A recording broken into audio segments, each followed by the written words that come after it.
बचपन में ही मोहन के पिताजी की एक्सीडेंट से मौत हो गई थी। अब वो और उसकी माँ एक गांव के छोटे से घर में रहते हैं। उनके पास जायदाद के नाम पर 2 बीघा जमीन थी और उसकी माँ भी बहुत बीमार रहती थी। इतना पैसा बचाने के बाद भी माँ के इलाज का पैसा नहीं जमा कर पा रहा और जायदाद के नाम पर मेरे पास सिर्फ 2 बीघा जमीन है। एक काम करता हूँ, गांव वालों से थोड़ी मदद ले लेता हूँ, कोई ना कोई मदद तो कर ही देगा।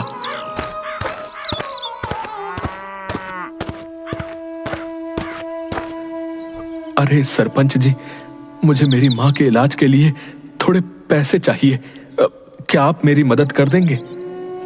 देखो बेटा, मदद तो मैं तुम्हारी कर देता, पर मुझे तुमसे पैसे मिलने की कोई उम्मीद नहीं है, तो तुम मुझे माफ करना। अच्छा। फिर मोहन गांव के और भी बड़े बड़े लोगों से जाकर पैसे उधार देने के लिए कहता है, लेकिन कोई भी उसकी मदद नहीं करता। क्या करूं? गांव में तो कोई भी मेरी मदद करने को तैयार नहीं। मुझे खेत में काम करके ही माँ का इलाज करना होगा। फिर मोहन हर रोज खेत पर काम करता और थोड़े थोड़े पैसे जमा करके अपनी माँ के लिए दवाइयाँ ले आता, पर फिर भी इन सब में घर की पूर्ति नहीं हो पाती। मैं दिन भर मेहनत करता हूँ, पर मैं माँ को भरपेट खाना भी नहीं खिला पाता। कैसा बेटा हूँ मैं। एक काम करता हूँ, मैं अपने खेत के साथ ही दूसरों के खेत में भी काम करना शुरू कर देता हूँ। कम से कम मैं अपनी माँ को भरपेट खाना तो खिला सकूंगा, पर अभी तो चलकर थोड़ा आराम करता हूँ। फिर मोहन खेत के पास के बरगद के पेड़ के नीचे जाकर आराम करने लगता है और पेड़ के नीचे लेट जाता है। उसके पसीने की कुछ बूंदें जमीन पर गिर जाती हैं। थोड़ी देर बाद जब वो उठता है तो उसे वहां कुछ चमकता हुआ दिखाई देता है। अरे ये क्या चमक रहा है? अरे बड़ी अजीब बात है, मेरा सर जितनी जगह में था सिर्फ उसी जगह की मिट्टी चमक रही है। कहीं यहाँ कोई खजाना तो नहीं छुपा हुआ है? हाँ, मैंने सुना है कि पुराने जमाने के लोग जमीन में खजाना छुपा कर रखते थे। ऐसा कहकर वो वहां खोदने लगता है। थोड़ी देर की खुदाई के बाद उसे एक छोटा सा संदूक मिलता है। इतने छोटे से बक्से में क्या होगा? फिर वो उस बक्से को खोलता है। उसमें उसे तेज रोशनी के साथ एक कागज दिखाई देता है। हो सकता है इस कागज में खजाने का कोई नक्शा हो। अरे वाह मोहन, तू तो करोड़पति बन गया। अरे ये कौन सी भाषा लिखी है? अब मैं ये कैसे पता लगाऊं कि इसमें लिखा क्या है? वो उस बक्से को अपने कुर्ते के जेब में रखकर खेत का काम करने लगता है और उस कागज के बारे में ही सोचता रहता है। घर जाकर वो अपनी माँ को सारी बातें बताता है।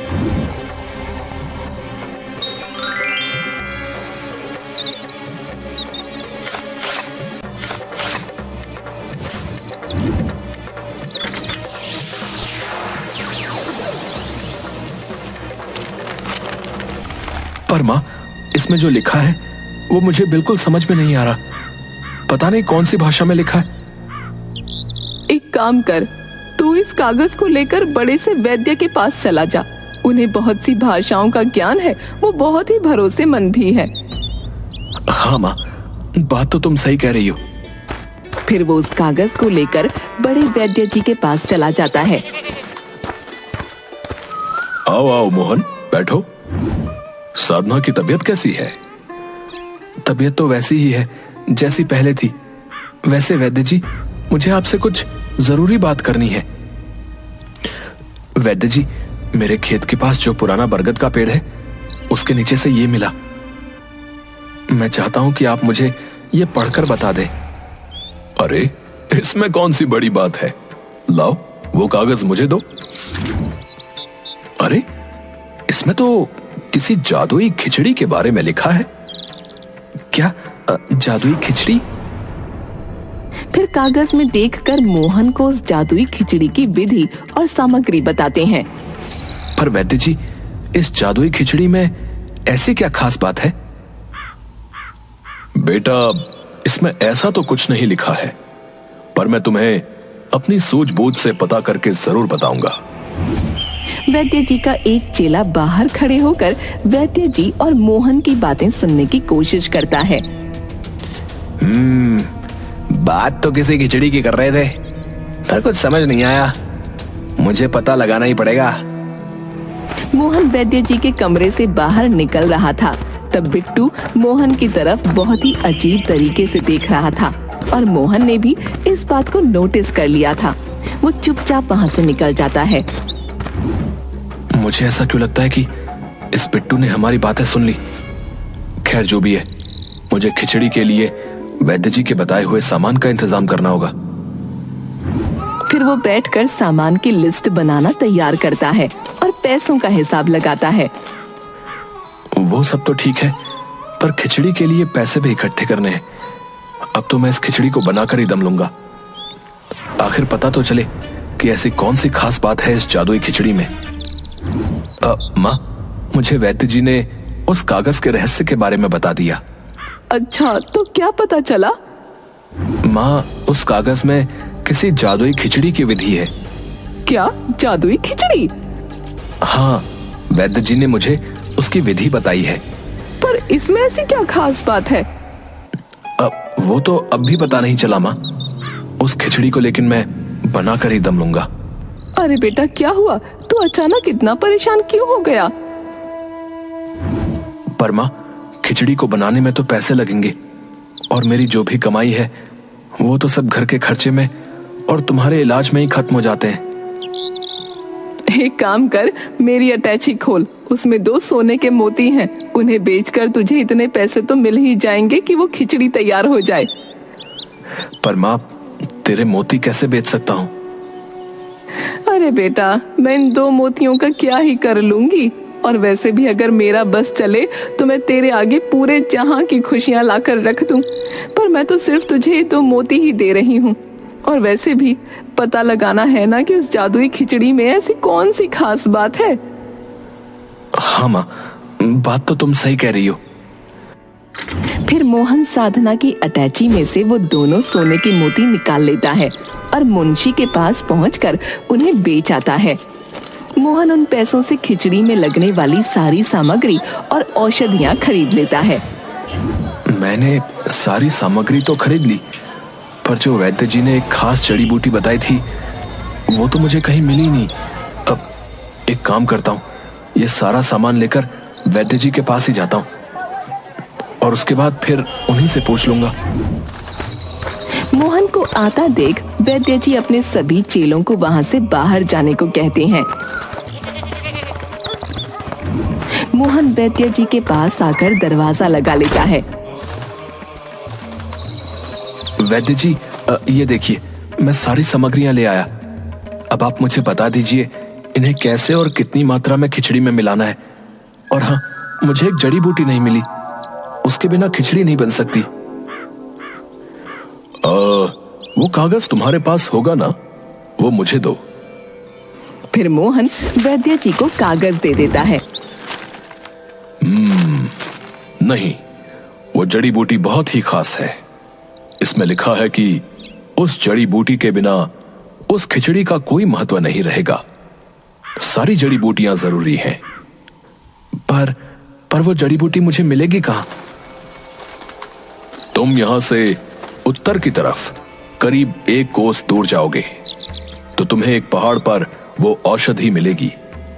पर ध्यान रखना, सूरज डूबने से पहले ही वो औषधि ले आना, क्योंकि रात के अंधेरे में वो औषधि गायब हो जाती है। ठीक है, तो मैं अभी उस औषधि को ढूंढने के लिए निकलता हूं।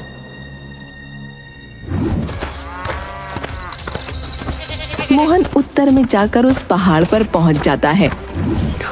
लगता है यही वो पहाड़ है जो वैद्य जी ने बताया था। फिर वो उस पहाड़ के ऊपर चढ़ता है। उसे दूर से ही वो औषधि दिख जाती है। उस औषधि को लेने के लिए एक लकड़ी के ब्रिज पर से गुजरना था।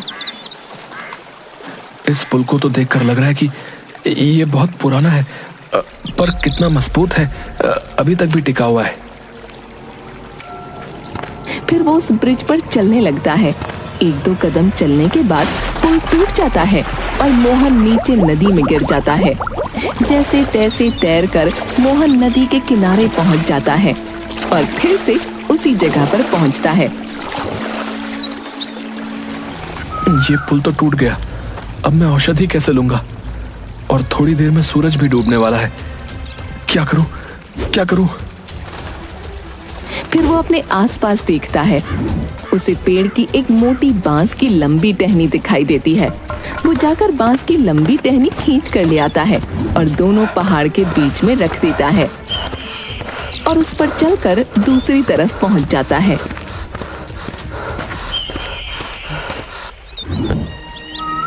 अरे अरे वाह, ये तो वही खास जड़ी बूटी है। कितनी प्यारी खुशबू आ रही है इसमें से। और बहुत सारी जड़ी बूटियां तोड़ लेता है। अब बस जल्दी ही मुझे उस खिचड़ी का राज पता चल जाएगा। फिर मोहन घर जाकर खिचड़ी बनाने की तैयारी करता है। इसका मिश्रण तो तैयार हो गया और वैद्य जी ने जैसा बताया था ठीक वैसा ही लग रहा है। तभी उसके घर की खिड़की से बिट्टू झांक कर उसे देखने लगता है। अरे अरे, ये क्या कर रहा है? मुझे पता लगाना ही पड़ेगा। एक काम करूंगा, मौका देखकर इसके घर की तलाशी लेता हूं। दुख भरे दिन बीते रे भैया, अब सुख आयो रे। हाँ, खिचड़ी तो बन गई। अब बस इसे जल्दी से चक्कर देखता हूँ कि इसमें क्या खास बात है। एक प्लेट में खिचड़ी लेकर थोड़ी सी चखने लगता है। वो बस एक कौर मुंह में रखता ही है, तभी अचानक साधना के चिल्लाने की और बर्तन गिरने की आवाज आती है। मोहन दौड़कर अंदर जाता है तो साधना खून की उल्टियां कर रही होती है। माँ क्या हुआ तुझे? मैं अभी वैद्य जी को लेकर आता हूँ। मोहन दौड़ता हुआ वैद्य के यहाँ आता है। रास्ते में बिट्टू के कुछ गुंडे मोहन को घेर लेते हैं। अरे, इससे वो राज की बात उगलवाओ, ना बताए तो मार मार कर हड्डियां ढीली कर दो। और खुद उसके घर की तलाशी लेने के लिए चला जाता है। मैं आपके हाथ जोड़ता हूँ, मुझे जाने दो। मेरी माँ की तबीयत बहुत ज्यादा खराब हो गई है। बस एक बार मेरी माँ ठीक हो जाए, उसके बाद तुम मेरी जान ले लेना। अरे मारो ऐसे। सभी एक साथ उसे मारने के लिए आते हैं, पर मोहन सभी गुंडों को एक साथ हवा में उछाल देता है। अरे, इस सूखी हड्डी में इतनी ताकत! एक गुंडा पीछे से उसके हाथ पर वार करता है। मोहन फिर से सभी गुंडों को मारने लगता है। सभी गुंडे डर के मारे भाग जाते हैं।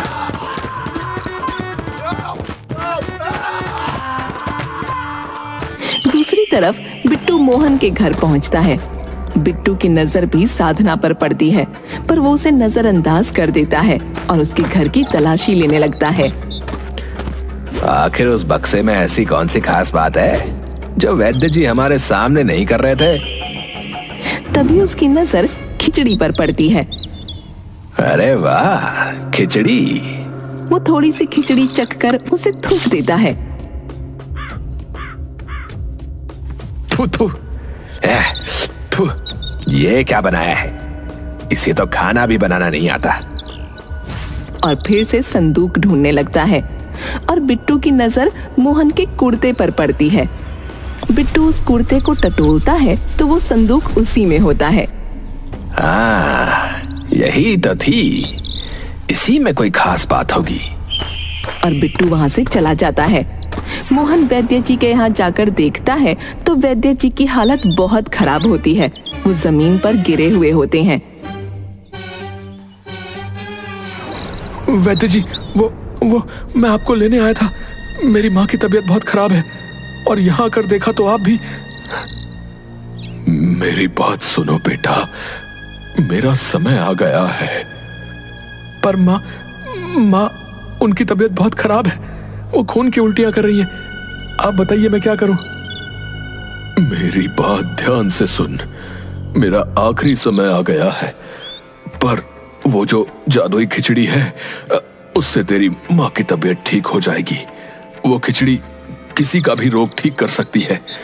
बस उस खिचड़ी को अच्छे काम के लिए ही इस्तेमाल करना, नहीं तो वो खिचड़ी बुरा असर भी कर सकती है। ठीक है, मैं वो खिचड़ी आपको भी खिला दूंगा तो आप भी ठीक हो जाएंगे। नहीं नहीं, अब मुझे किसी भी औषधि की जरूरत नहीं है। मुझे तो मेरे राम लेने आएंगे। ऐसा कहकर वैद्य जी वहीं दम तोड़ देते हैं। मोहन दौड़कर अपने घर जाता है और अपनी माँ को जल्दी से वो खिचड़ी खिला देता है। माँ ये खिचड़ी खा लो, बस थोड़ी सी खा लो। साधना खिचड़ी खा लेती है। खिचड़ी खाने के थोड़ी देर बाद ही उसकी माँ की उल्टियां बंद हो जाती हैं। ये तो चमत्कार हो गया, मैं इतने सालों से उठ नहीं पाती थी। और फिर खाट से उतर जाती है और चलने लगती है। देख देख, मैं चल भी सकती हूँ। और दोनों खुश हो जाते हैं और एक दूसरे के गले लगते हैं। माँ ये इस जादुई खिचड़ी का कमाल है। मोहन की नजर उसके हाथ की चोट पर लगती है और फिर मोहन साधना को सारी बातें बताता है। पर बेटा, हमें किसी और पर भी इस खिचड़ी को जांच लेना चाहिए। हाँ माँ, क्यों नहीं, हम जमुना काकी को भी ये खिचड़ी खिलाएंगे। उन्हें भी तो कितने दिनों से लकवा है ना। तू ठीक कह रहा है। फिर साधना और मोहन जमुना काकी को भी खिचड़ी खिलाते हैं और जमुना काकी भी कुछ देर बाद बिस्तर से उठकर खड़ी हो जाती है। बेटा, ये तूने कौन सी औषधि खिला दी? सभी डॉक्टरों ने हाथ खड़े कर दिए थे, पर तूने तो चमत्कार ही कर दिया। अरे काकी, अभी चमत्कार तो आपने देखा ही नहीं है।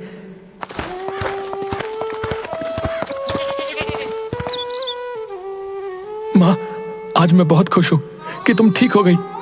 माँ, वैसे मैं क्या सोच रहा था कि जैसे इस खिचड़ी ने आपको ठीक कर दिया और जमुना काकी को ठीक कर दिया, तो क्यों ना मैं इस खिचड़ी से और भी लोगों को ठीक कर दूं। मैं खिचड़ी बनाऊंगा और एक ठेला लगाऊंगा, जिससे सभी लोगों को इलाज भी मिलेगा और मेरी थोड़ी बहुत कमाई भी हो जाएगी। हाँ बेटा, बात तो सही है।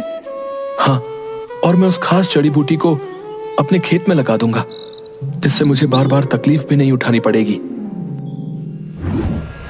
अच्छा, तो ये किसी जादुई खिचड़ी के बारे में है। इनकी यही खिचड़ी चल रही थी अब से। मोहन सारी सामग्री इकट्ठी करके फिर से खिचड़ी बनाता है और ठेला लगा लेता है। ठेले पर लिखता है जादुई खिचड़ी वाला, और देखते ही देखते आग की तरह बात पूरे गांव में फैल जाती है। मोहन हर किसी को कम से कम पैसों में खिचड़ी देने लगता है। मोहन की खिचड़ी के बारे में सुनकर एक औरत, जिसे सालों से कमर का दर्द था, वो मोहन के ठेले पर अपने बेटे के साथ आती है। भाई, मैं तुम्हारी खिचड़ी के बारे में सुनकर बहुत दूर से आई हूँ।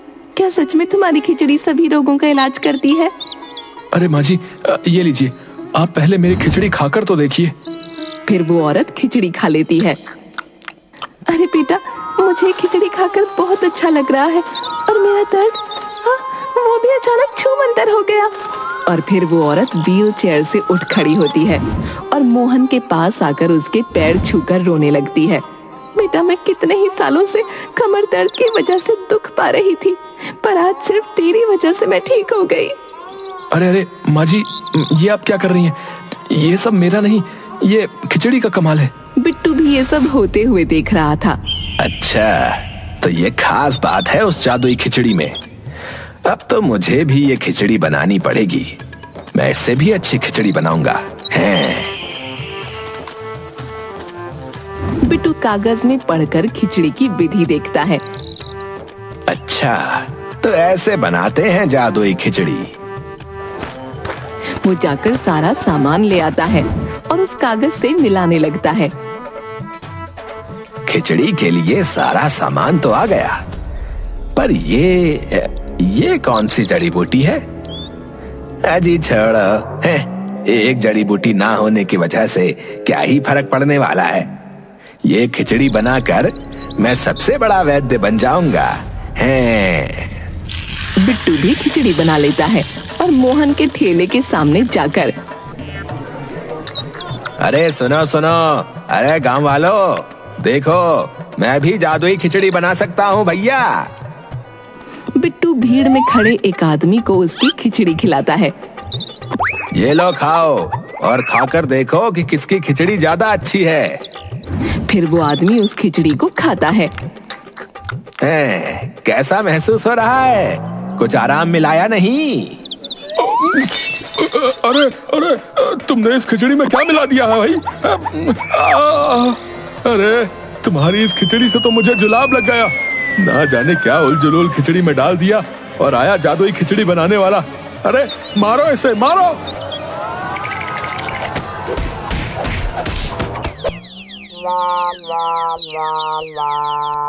खिचड़ी बेच बेच कर मोहन सभी बीमारियां ठीक करता है और गरीबों को मुफ्त में ही खिचड़ी देता है।